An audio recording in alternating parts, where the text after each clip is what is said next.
Ciao a tutti e benvenuti in Appuntamento in Giardino. Ho finito questa mattina la costruzione del Bugs Hotel o casetta per insetti. Potete vedere che è una casetta composta da diversi piani in cui ho sistemato all'interno diversi tipi di materiale, proprio perché l'idea è proprio quella di attirare in giardino diversi tipi di insetti, e quindi ho sistemato del trucciolato di legno, questo è quello che c'era all'interno di un pacco di Natale che ho conservato, dei rametti di Miscanthus sistemati proprio così, tagliati proprio a misura e infilati all'interno.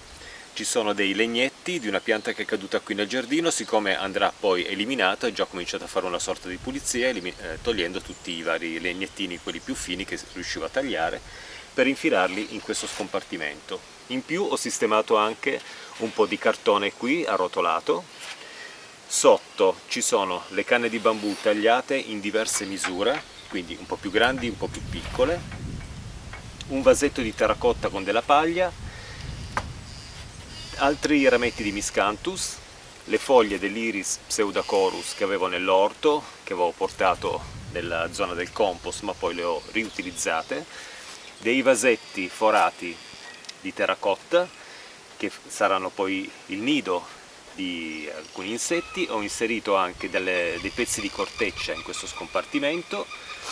Qui sotto ancora uno strato di canne di bambù tagliate sempre a misura, in più una tegola di terracotta appoggiata in modo che sotto c'è una fessura, c'è un ingresso per un eventuale insetto che vuole nidificare, vasetto di terracotta forato anche qui, paglia anche qui sotto, tutta paglia all'interno di questi blocchi di cemento, e poi due tronchi che ho forato col trapano, due tronchetti forati col trapano per una profondità di circa un 5 cm, e in più anche della paglia sistemata poi in zone diverse. Questo aiuterà questa costruzione ad attirare, come dicevo, diversi tipi di insetti. Solitamente noi siamo portati a pensare che gli insetti utili in giardino sono ad esempio le coccinelle, le api mellifere, quelle che producono il miele, e qualche altro insetto, ma in realtà il numero di insetti utili per l'impollinazione e per il benessere delle piante è veramente enorme, è incredibilmente vasto. Gli insetti sono animali veramente distribuiti in tutto il mondo in popolazioni veramente grandissime, e c'è anche da dire che non sempre gli insetti a cui noi diamo importanza siano effettivamente insetti utili al 100%, perché ci sono degli insetti che sono molto più utili. L'ape solitaria, ad esempio, quest'ape solitaria appunto che si muove da sola e impollina tantissimo, è un insetto molto più utile dell'ape mellifera, dell'ape che ci dà il miele, perché impollina molto di più di questo tipo di ape. Queste sono informazioni che ho letto su un articolo. E quindi le api svolgono il loro grandissimo ruolo di impollinazione dei fiori, ma ci sono tanti altri insetti che fanno altrettanto, e alcuni lo fanno ancora meglio. Questa è una costruzione che ha richiesto circa 2 giorni di lavoro, 2 mattinate di lavoro. È stato abbastanza impegnativo e potete vedere 1, 2, 3, 4, 5, 6, 7, 8 scompartimenti più i blocchi di cemento che saranno, credo, un nido per magari ricci o chi si vorrà infilare in mezzo alla paglia di questi blocchi di cemento. In più sotto queste tegole ho sistemato ancora della paglia proprio per richiamare in ogni singola superficie di questa struttura qualche animale che possa ospitarla. Adesso poi mi avvicino, così analizziamo per bene un po' i materiali e vediamo che cosa possiamo attirare nel nostro giardino grazie all'utilizzo di una casetta per insetti.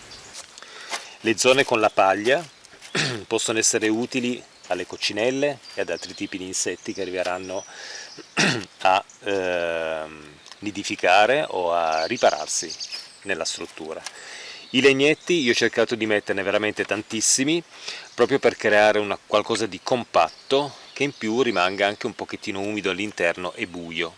In questo modo altri insetti, ci sono tanti tipi di vespa ad esempio che vengono a fare i nidi, possono essere ospitati qui, come anche nelle canne di bambù. Io, rompendo una canna di bambù stamattina, ho notato che all'interno era tutto pieno di larve, ormai di gusci, diciamo, chiamiamoli così, di larve che ormai avevano sfarfallato, non lo so, comunque si erano trasformate, avevano lasciati i resti all'interno, e queste canne erano state abbandonate in giardino, quindi vedete che è molto semplice poter attirare questi animali. Qui c'è altra paglia, quindi altri insetti entreranno qua dentro, le coccinelle faranno magari anche i nidi, le crisope possono essere anche attratte da questo tipo di materiali. Più materiali diversi mettiamo e più insetti noi riusciamo ad attirare. La parte del retro della casetta per insetti volevo lasciare inizialmente aperta, in modo che ci fosse circolazione di aria, però io ho notato in giardino che gli insetti gradiscono tantissimo questi ambienti che sono leggermente umidi e soprattutto molto scuri, molto bui, e quindi, visto che poi la luce si sposta, la luce solare arriva poi da questa parte, avrebbe illuminato e scaldato tanto e seccato tanto anche questa facciata della casetta per insetti. Così ho deciso di inserire delle vecchie perline sistemate in questo modo, in maniera anche abbastanza grossolana, per far passare comunque un pochettino di aria, però tutto questo garantirà alla struttura di mantenere all'interno anche una certa umidità. E anche un'altra cosa che può essere utile è proprio questa, il fatto che il calore del sole, soprattutto in estate, tenderà a scaldare molto questa struttura, e quindi mettendo delle perline o comunque chiudendo come se fosse appoggiata ad un muro, il tutto rimarrà, appunto, come dicevo, un pochettino più umido, ma soprattutto non raggiungerà poi delle temperature troppo elevate, e soprattutto il passaggio del vento qui sarà ostacolato. Quindi un vento caldo estivo potrebbe passare attraverso la casetta se aperta e asciugare il tutto. In questo modo cercherò di mantenere un pochettino più di umidità. Una cosa molto importante quando realizziamo una casetta per insetti di queste dimensioni, o anche più grande, perché si possono fare anche con le pedane di legno, quelle molto robuste, impilate una sull'altra, si possono fare delle grosse strutture per ospitare gli insetti. Lì sono talmente larghe che probabilmente non c'è bisogno di mettere una parete dietro per riparare, perché essendo magari un po' basse e molto larghe, il tutto all'interno, nella parte centrale, si manterrà più umido. Qui potete vedere che io ho inserito anche una di queste reti a conigliera, io le chiamo così, sono quelle reti che solitamente vengono usate nei pollai e nelle conigliere. Ho voluto sistemarla qua davanti, fissata con delle viti, proprio perché adesso il problema maggiore è quello che con l'arrivo della primavera gli uccelli cercheranno il materiale per fare il nido. Se io avessi lasciato il tutto senza la rete, la paglia, i rametti del miscanthus eccetera sarebbero stati estratti dagli uccellini per andare a fare i nidi, e quindi mi sarei trovato con un po' meno di materiale qui. E c'è anche da dire che c'è un problema in più, il fatto che gli insetti sono il nutrimento di tanti tipi di uccelli, sarebbero stati, una volta avvicinati qui alla struttura, sarebbero stati magari predati dagli uccelli, mentre qua dentro, passando attraverso la rete, sono protetti. L'orientamento ideale per poter costruire una casetta per insetti è proprio quella sud-est, ovvero la facciata della casetta rivolta proprio alla prima luce del mattino. In questo modo, avendo una esposizione ideale a sud-est, si dà proprio l'opportunità alla facciata principale della nostra casetta di poter asciugare magari da quella che è la rugiada notturna, perché prende già la prima luce del mattino, quindi si asciugherà subito e permetterà alla casetta di ospitare e di richiamare comunque insetti che troveranno già un ambiente pronto già di primo mattino.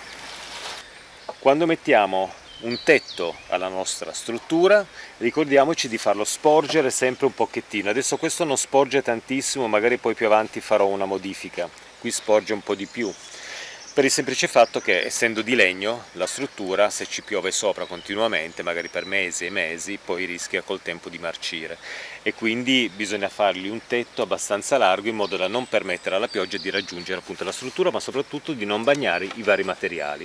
Tra l'altro, quando tagliamo il bambù, io questa volta non l'ho fatto perché ho intenzione di allargarmi col tetto, quando tagliamo le canne di bambù, volendo, le possiamo tagliare con un taglio obliquo, mettendo la parte più lunga rivolta in su, in modo che la pioggia non possa entrare all'interno dei vari buchi, proprio per garantire un ambiente sano agli insetti. Sotto il tetto possiamo inserire anche della paglia, in modo che ogni anfratto di questa struttura possa essere un luogo per poter ospitare i nostri amici insetti.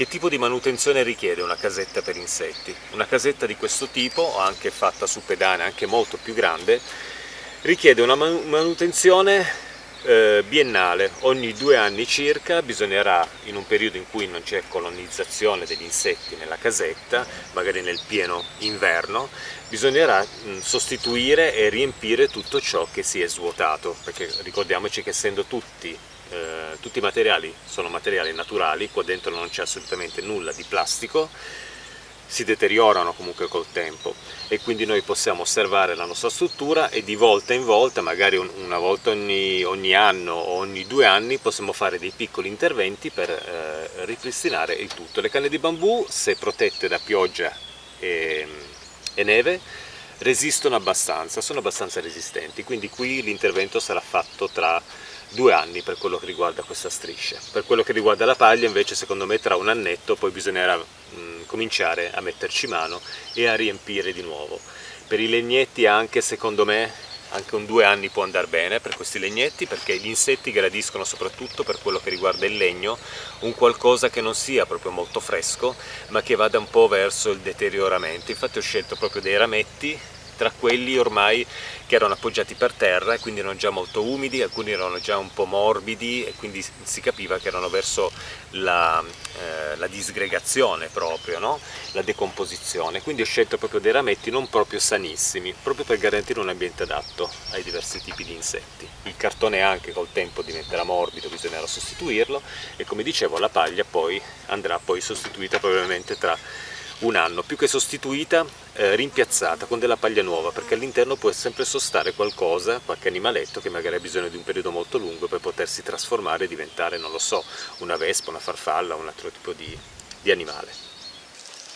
Una cosa da considerare per quello che riguarda la rete a conigliera, una volta sistemata sul davanti della nostra casetta e poi fatta girare in modo da poterla tirare per bene, è di non fissarla con delle viti proprio avvitate a livello del legno. Io mi sono tenuto un qualche millimetro, mi sono fermato qualche millimetro prima di arrivare proprio al legno per dare l'opportunità a questa rete di potersi ancorare più che fissare. Questo perché? Perché il giorno che dovrò poi sostituire la mia rete metallica mi basterà staccarla per intero e mettere un nuovo foglio.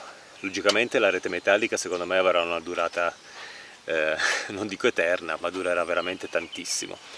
Però può essere magari per umidità eccetera, può rovinarsi, può succedere una qualunque cosa e quindi abbiamo l'opportunità proprio di poterla staccare e poi rimettere o rimettere un foglio nuovo. Quindi non arriviamo proprio al legno, teniamoci un pochettino, facciamo diventare le nostre viti come se fossero proprio dei ganci di fermo per la nostra rete. In questo modo possiamo anche tirarla per bene. Se la casetta per gli insetti che abbiamo costruito è all'interno del nostro giardino in una zona abbastanza ampia, possiamo anche pensare di creare per questa casetta anche un giardino per insetti. Un giardino per insetti è un giardino incolto in cui non andiamo a tagliare l'erba con decespugliatore e questo può richiamare ancora più insetti perché ci sono poi diverse fioriture spontanee dell'ambiente in cui viviamo, del territorio come margherite, gli occhi della Madonna, questi fiorellini blu. Possiamo seminare magari anche dei papaveri, possiamo piantare magari qualche graminacea, qualcosa anche di non spontaneo del nostro territorio ma che possa richiamare un pochettino altri animali. Io pensavo qui davanti alla casetta di fare un perimetro che arriva fino a degli alberi che sono lì, non so, un rettangolo abbastanza grande di incolto, proprio per richiamare ancora più insetti, tra cui la mantide religiosa, che è un insetto che non colonizza la casetta per insetti, non credo, e quindi posso richiamarla perché ne ho viste alcune qua girare durante le primavere scorse e quindi sarebbe bello poterle di nuovo rivedere, magari richiamarle. La mantide religiose adora, le mantide religiose adorano questi ambienti incolti in cui ci sono delle sterpaglie e quindi una o 2 graminacee possono essere proprio l'ideale. E così vediamo se riesco a richiamarle poi con un bel rettangolone qua di erba non tagliata, di prato incolto, proprio come richiamo di insetti. In più, se lo farò anche abbastanza grande, avrò meno prato poi da tagliare col decespugliatore. Io credo di aver detto tutto più o meno per quello che riguarda la costruzione di una casetta per insetti. Possiamo farla con diversi materiali, possiamo sbizzarrirci, su internet ci sono tantissime idee su come realizzarla, da appendere al muro, alcune sono in vendita ma hanno sempre dei prezzi abbastanza alti. Io direi, se abbiamo del materiale di recupero in garage, legni e altre cose, io qui ho usato delle panchette che ci erano state regalate, che sono rimaste 4 anni in garage. Se abbiamo del materiale di recupero possiamo inventarci un qualcosa per richiamare insetti utili nel nostro giardino, quindi questo può veramente stimolarci tantissimo la fantasia, che è una cosa fantastica, unire la nostra fantasia con la natura e l'ambiente per cercare di rendere il tutto più decorativo e anche più utile, quindi è veramente un qualcosa di magnifico. Io ho avanzato questo contenitore, questo vaso, che volevo usarlo come cupola da dipingere, magari con la faccia di un Buddha qui in giardino, ma poi alla fine mi sono detto, per fare una cosa un po' solo decorativa è meglio mettere le tegole con la paglia, che poi sarà anche utile, e quindi ho fatto questo lavoro qui. Questi vasi possono essere sistemati nella terra, magari un po' più piccoli, non grossi così, perché questo comunque è un bel vaso. Adesso non so se lo farò con questo, magari sceglierò un altro vaso di terracotta magari molto più piccolo, di forma classica. Possono essere messi nella terra ad una certa profondità, lasciando il buco che sporge, e questo attirerà i bombi. Quella sarà una nuova puntata, un nuovo video di Appuntamento in Giardino dedicato a questo piccolo rifugio per bombi che possiamo costruire proprio a livello del terreno, ma di questo ne parliamo poi in un prossimo video di Appuntamento in Giardino. Ci occuperemo magari dei bombi. Adesso vi saluto e ci vediamo ad un prossimo Appuntamento in Giardino. Ciao a tutti e ancora grazie, ciao ciao!